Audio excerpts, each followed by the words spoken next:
back uphill, and eventually I saw a blue and yellow object fluttering in the wind. I didn't know what that was, so I saw that, and I go, I'm going to go and go look at this thing. So I was looking up at this yellow thing, and I looked over to my right, and all of a sudden I saw a patch of white that wasn't rock and it wasn't snow. And all of a sudden, I'm going to go look over here. And as I started traversing closer to this, I saw what appeared to be the lower part of a leg, and it was a heel.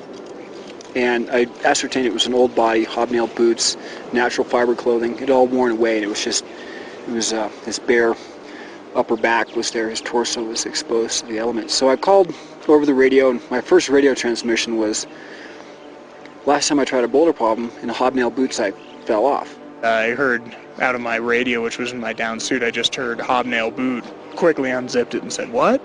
I could see Conrad waving like this down on this black bench. Jake started moving down, and I didn't know if the other people had picked up that transmission because we had to keep our radios inside the down suits so they stay warm and they work. So my next transmission was, let's everyone get together down here for Snickers and tea. The radio calls started coming in about hobnail boots and Snickers and tea, and you know, with all the effort to pick up the radio, I just was gonna blow it off until Tap came across and said, Andy Politz, I need to talk to you on the radio, something very blunt like that.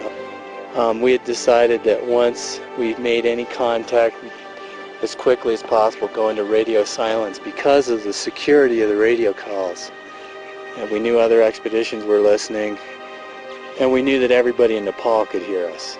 Once you find this man on the mountain, well, then you should be able to very easily go through everything he has, right?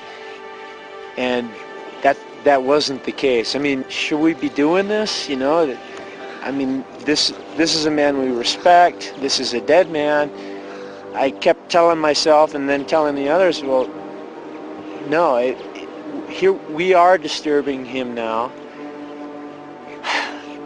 Let's see if we can make this productive. Let's see if we can tell his story, which I think would have been important to him, and let's see if we can do it once and not have to do it again.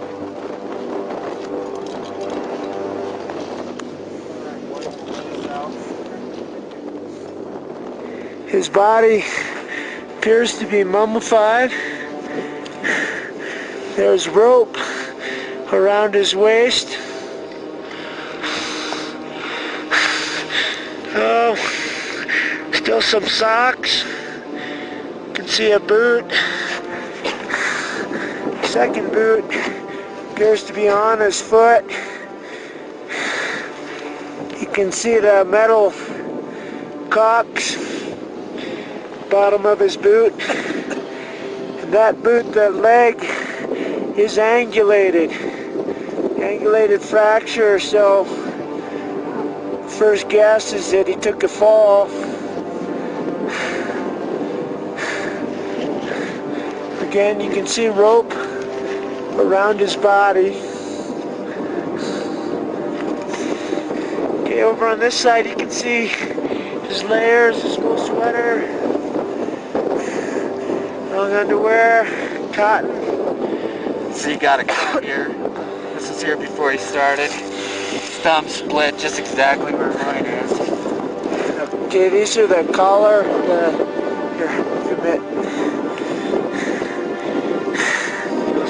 Here, wait, this is George Mallory. Really? George Mallory. Oh my God. Oh my God. See that? George Mallory. Oh my God. We expected that this was Andrew. Following that story's below the ice axe, the Andrew Irving's ice axe. However, we just found a shirt with a George Mallory tag on it. And I'll tell you, it blows you away. Now that doesn't mean this is George. Maybe Andrew's borrowing one of his shirts. Still, it does. It places it in the right period. And it's the real thing here. Blew me away.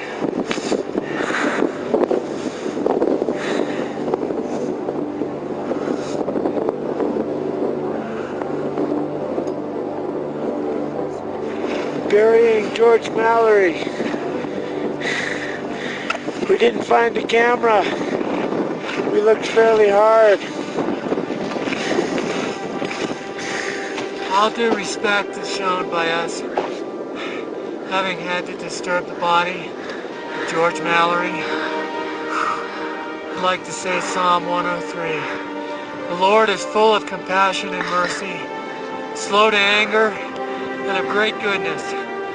As a father is tender towards his children, so is the Lord tender to those that fear, for he knows of what we are made. He remembers. This guy was a really talented climber.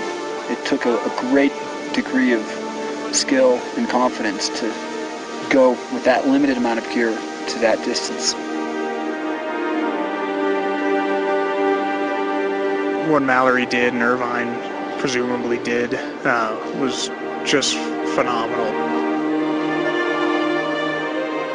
You could sense something of his determination. I could, and I found myself coming away from it thinking, well, maybe he did summit.